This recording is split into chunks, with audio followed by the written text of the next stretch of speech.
Hey guys, Tila here, and welcome to my Sur La Table knife class. Did you know I actually worked at Sur La Table like 20 years ago and actually taught this class, and this is how I met Tila. I met my wife here and married 13 years, 2 kids later. I'm just saying, I'm the dude to teach you knife skills.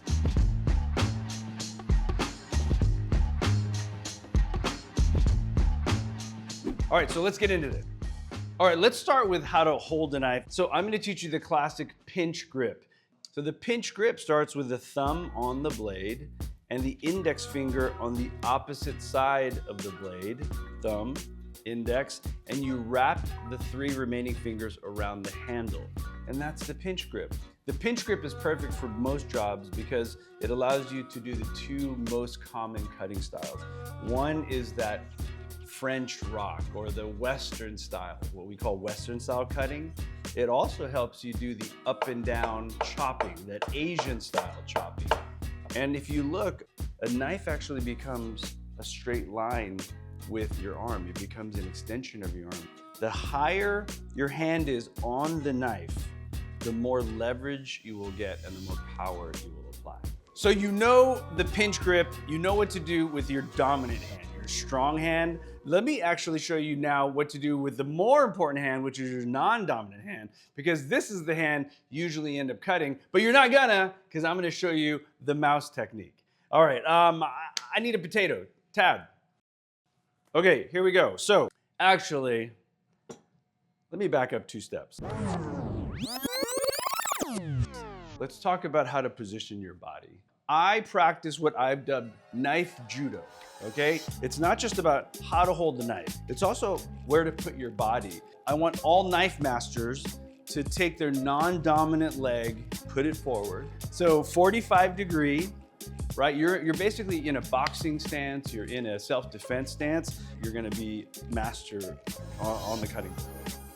Your non-dominant hand, your guide hand, lays down at a perfect parallel plane with the board, and then when you bring down your dominant hand with a knife, it makes a very natural 90-degree angle, and guess what? That's how we cut things. So there you go. Okay, let's talk about what I call the mouse hand, the hand that holds the item that you're cutting. So I'm gonna start with a potato because it's kind of shaped like a mouse. What you're going to do is pick a guide finger that's going to live with the knife. I would recommend an index finger.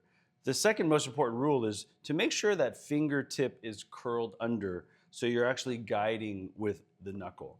Because what's going to happen is the knife is going to pair up with that knuckle. All right? And you're going to be slicing or dicing with the knife living on that knuckle.